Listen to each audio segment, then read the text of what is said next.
আজকেই আমরা আনুষ্ঠানিকভাবে প্রথমবারের জন্য একসাথে মিলিত হলাম, যদিও এরই মধ্যে বিভিন্ন সময় আমরা বিভিন্ন ইস্যুতে আপনাদের সাথে কথাবার্তা বলেছি।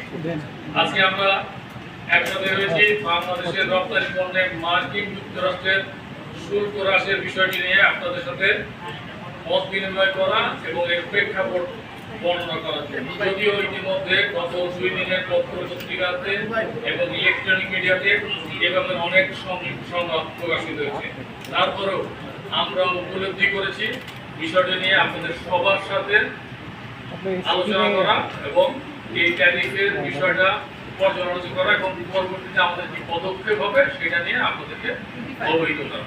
প্রথমেই আমি যুক্তরাষ্ট্র সরকারের প্রতি আন্তরিক ধন্যবাদ এবং কৃতজ্ঞতা প্রকাশ করছি যে তারা একটি ভারসাম্যপূর্ণ শুল্ক কাঠামো ঘোষণা করেছে। আমরা অত্যন্ত কৃতজ্ঞতার সাথে বলতে চাই বর্তমান অন্তর্বর্তীকালীন সরকার, বিশেষ করে মাননীয় বাণিজ্য উপদেষ্টা, নিরাপত্তা উপদেষ্টা এবং তাদের টিম এই কঠিন আলোচনার সময় যেভাবে নেতৃত্ব দিয়েছেন তা প্রশংসনীয়। তাদের প্রচেষ্টাতে বাংলাদেশ একটি সমূহ বিপর্যয় এড়াতে সক্ষম হয়েছে। তো আপনারা জানেন এই ফলাফল একদিনে আসেনি, যাত্রাটি ছিল অনেক চ্যালেঞ্জের। 2রা এপ্রিল যখন যুক্তরাষ্ট্র লিবারেশন ডে ট্যারিফ নামে নতুন শুল্ক ঘোষণা করলো, তখন বাংলাদেশের উপর 37% শুল্ক ধার্য করা হয়েছিল। তখন ভারতের উপর 26%, ইন্দোনেশিয়া 32% এবং পাকিস্তানের উপরে 30% শুল্ক আরোপ করা হয়েছিল। এটি আমাদের রপ্তানি বাণিজ্যের জন্য একটি বড় হুমকি হিসেবে আবির্ভূত হয়, কারণ এত বড় শুল্ক ব্যবধানে বাজার ধরে রাখা কোনোভাবেই সম্ভব ছিল না। আমাদের মোট রপ্তানির প্রায় 20% যুক্তরাষ্ট্রে যায়, আর দেশটিতে আমাদের পোশাক শিল্প রপ্তানি দিতাম।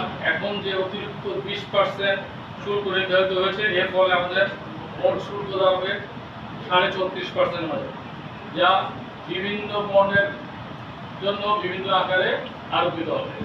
আমরা মার্কিন রপ্তানি প্রায় 75% তুলা ভিত্তিক পোশাক এবং শুল্ক সংক্রান্ত নির্বাহী আদেশে বলা হয়েছে যে ন্যূনতম, আজকে এই প্রেস কনফারেন্স ডাকার অন্যতম প্রধান উদ্দেশ্য হচ্ছে এই যে মিস্টার ট্রাম্প যে এক্সিকিউটিভ অর্ডার 14257 সেটার মধ্যে বিস্তারিতভাবে বলেছেন যে এই ট্যারিফটা কিভাবে প্রযোজ্য হবে, কোন দেশের জন্য প্রযোজ্য হবে।